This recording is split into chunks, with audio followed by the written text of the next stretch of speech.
Are you guys ready for the facts straight from the trial 26-page report?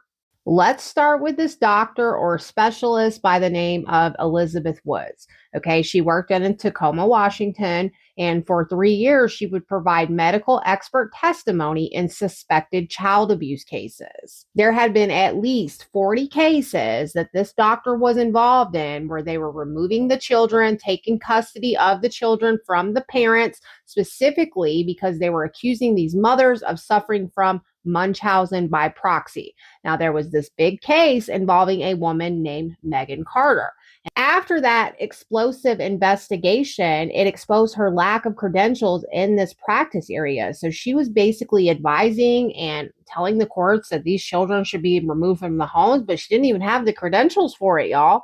I'm going to be talking about specifically Megan Carter's case. And you may be wondering, where do I come into all of this? Well, recently, Gypsy Rose Manson went on a podcast that was created by a woman named Andrea Dunlop. The name of that podcast is Nobody Should Believe Me and is specifically about Munchausen by proxy. Andrea Dunlop considers herself to be an expert in Munchausen by proxy because she claims that her sister has suffered from this disease basically her entire life. Yeah, Andrea Dunlop is Megan Carter's sister. Dr. Woods became involved in this case when she was working at Mary Bridge Children's Hospital. That is where Megan's 2-year-old daughter, we're going to call her E, was being hospitalized. Dr. Woods was alleging that the mother was obtaining medical care, including procedures and surgeries for the child that were basically not necessary. The doctor believed that the mother was suffering from Munchausen.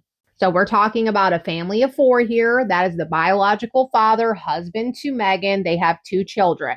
Now, there was a previous case involving the older son that we're going to call S, and that came back and said the case was dismissed and allegations of abuse were unfounded, even in the prior case involving S.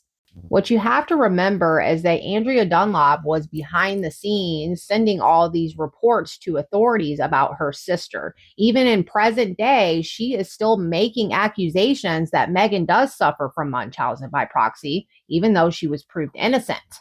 Dr. Woods even testified that a relative of Megan's claimed that Megan herself was a victim of medical abuse as a child. And I can almost guarantee you that was Andrea Dunlop that said that. Now, both of these children, S and E, were born with a lot of medical issues. There were several doctors and the primary care providers for these children that testified in this trial, claiming that all the diagnoses were real and they were taking the mother's side. Even right here, it says the court finds that there was virtually no credible evidence presented at trial regarding allegations of current medical abuse, any other abuse, or neglect committed by the mother against S. The father was with these children all the time, and so was the father's family. They had no concerns of abuse whatsoever. Meanwhile, Megan's family, her parents and her sister, were the main ones that was accusing her of these things, even though they had been estranged from her for over a decade as of now. While little E was hospitalized, she had to be given blood thinner. So at one point, the hospital allowed the mother to administer the anticoagulant to the child. And every time that she administered that to the child, hospital staff was present. But then they started claiming that they had a video of the mother wasting the medication, that she was squirting it onto the sheets instead of into the child's IV. After the mother had been administering the medication, she noticed that her daughter had some redness on her chest, and she tried to point that out to hospital staff, but they were not paying any attention. Eventually, the hospital staff realized that little E was suffering from blood clots, and she had to be placed in the PICU. Now, a nurse testified that they didn't really like the reaction that Megan gave when they told her her daughter was going to go to the PICU, but I guarantee that's because she was probably relieved that you guys finally found the thing that she was trying to tell you about. So we have that the mother didn't react how they expected her to react. They are accusing her of wasting medication, and they even accused her of getting oxygen at home for her child that was unnecessary. And I don't have any idea why they're acting like oxygen is some sort of other kind of oxy. It's literally oxygen. In regards to the oxygen, doctors testified it was necessary that the child be on oxygen. Dr. Woods also claimed that once the mother was removed from the hospital, that little E wolfed down a Happy Meal and accused the mother of starving her child. But again, there was nothing provided by the other side to actually prove that any of this stuff was true besides that video. So they're supposed to have a video of her wasting medication. Let's get into that. They were trying to say that E was having those blood clots because the mother was wasting that Lovenox, even though this was not the first time that this little girl had blood clots. She was even hospitalized for having sepsis and organ failure, like extreme medical conditions that you cannot fake. When they accused Megan of spraying the Lovenox into the sheets, her version of events was that she did that with the syringe so she could safely cap it.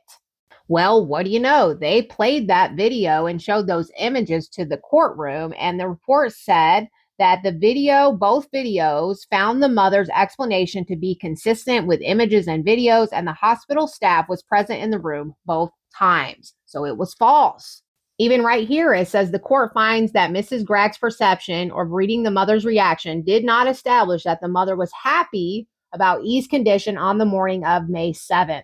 A separate doctor had even agreed with the mother and had no concerns with the Lovenox administration. The conclusion of this is that she was found innocent and she was given custody of her children back. The report said neither DCYF or CASA presented evidence to corroborate that the mother made fictitious medical complaints. I mean, it says it over and over again that no evidence was presented by the other side, even with starving her child. It said it was never a concern and was not corroborated and not supported by the weight of the evidence. Now, if you're not aware of the things that Andrea Dunlop is still saying about her sister in current times, go and watch some of my previous videos. There was a laundry list of allegations in this report, and it's not fair because Megan was found innocent. And I truly believe that if Andrea Dunlop wasn't sticking her nose where it isn't meant to be, none of this would have ever happened to Megan and her family. My personal opinion is that people should not believe or support liars like Gypsy Rose Blanchard and Andrea Dunlop. Both of these women have made their money on the back of ruining other people's lives. Andrea Dunlop is a fraud, and her podcast, Nobody Should Believe Me, needs to be removed from all platforms. I cannot believe they're allowing this woman to put these lies out into the internet like this. This is the final conclusion from the case. As always, thank you for watching. Please like, follow, reshare, and comment to keep this conversation going. My mind is blown, you guys. I thought I was going to find some really damning evidence in this report, and that's not what happened.